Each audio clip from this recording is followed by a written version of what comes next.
And in the 1980s, the Reaganite cinema reached new heights of anti-communism, and Soviet bashing reached new depths, I should say. Rambo 2 with Sylvester Stallone. In Rambo 2, Stallone, he not only acts, if you want to call it that, acts in these roles, he also writes the scripts. And he turns around in that movie and he says to his old Green Beret commander, he says, "Are we going to fight to win it this time?" And he certainly does win it. He goes into Vietnam and he kills a battalion of Russians. He kills the whole Vietnamese army. They throw napalm at him. He's captured by them, he's tortured, and he liberates prisoners of war. He's aided by the fact that his adversaries all seem to be legally blind. They cannot shoot straight. Hundreds of rounds are shot at him and they just always miss, never fluff his hair. But while the movie is outrageous and it's ridiculous, again, don't lose sight of the fact that it's once more turning history on its head.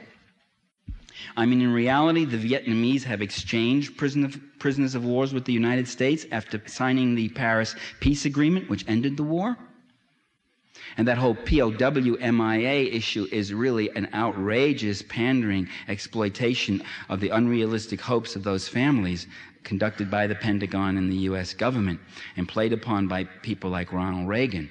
You know, there were 18,000 Americans missing in action from World War II. Where do you suppose they are? Are they being held captive in Toyota factories or in beer cellars in Wiesbaden someplace or something? No, tragically, unfortunately, sadly, they're dead, and it's acknowledged that they're dead. But the 2,000 some missing from Vietnam have never been acknowledged realistically for what they are, which is that they're dead. Instead, that issue is exploited. It's not only exploited, but whole movies are made out of it. Not just Rambo 2, but Missing in Action 1, Missing in Action 2, Missing in Action 3. Bradford Missing in Action 4, I think, is coming up soon. Second, U.S. prisoners of war were not tortured by the Soviets in Vietnam, as depicted in this film. They have Rambo being tortured by Russians. There is no historical record of that. There is, however, a record of South Vietnamese trained forces and U.S. Special Forces using all sorts of torture, electric shock, water treatment tortures on National Liberation Force fighters. Third, the Soviets did not drop napalm on anyone in Vietnam. You know who dropped the napalm in Vietnam. Just complete turning around. The U.S. dropped huge amounts of napalm and Agent Orange, something like 20% of the land. The whole food chain in Vietnam has been tainted. Vietnam was a country that had no liver cancer. It was an unknown disease because people ate sensible food like rice and grains and vegetables.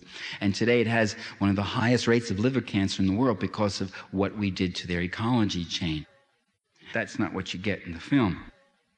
I guess you can get that kind of lying from somebody like Sylvester Stallone. If he could portray himself as a fearless war hero, even though he spent the Vietnam era working at a private girls' school in Europe, why would we expect him to play straight with the larger history, right? Rambo 3, Rambo is in Afghanistan now. And the Soviets are portrayed as sadists, rapists, and torturers who murder little children with explosive toys. A horror story that originated, propagated by the CIA, for which there's no evidence. The Red Army has got better things to do than put toys down to blow up kids' fingers. For fun, good old Rambo sends a Soviet captive plummeting. He takes him, puts a noose around his neck, and he throws him off a cave shaft down to his death. And then for still more fun, Rambo dynamites him. Blows him up. He had him rigged up and he sets him off. What a guy, that Rambo. He gets along real swell with the Mujahideen killers, the feudal landowners, the Islamic fanatics, and the opium growers, the guys who took up guns when the Kabul government said that their women could take the veils off and their women could go to school and their children could go to school.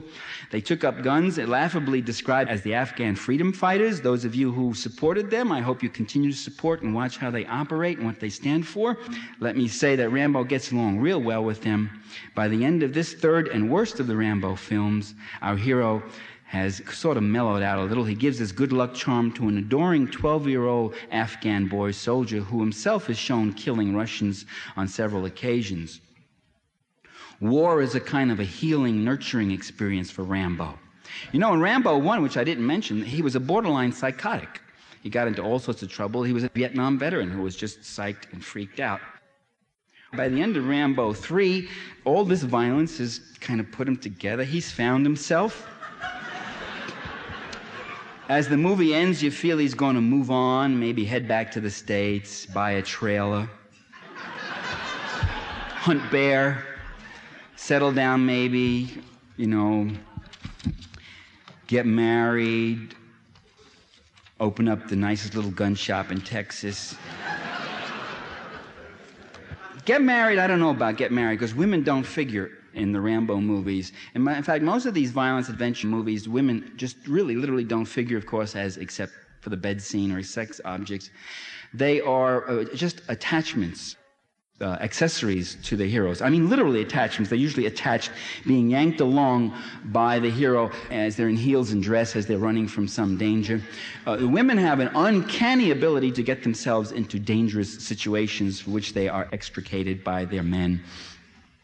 If they do handle a gun occasionally, it's ever so gingerly to just sort of shoot and keep their feminism. Usually they just stand there helplessly while the hero fights off a platoon of attackers. This is what women are for in Rambo movies. Movies like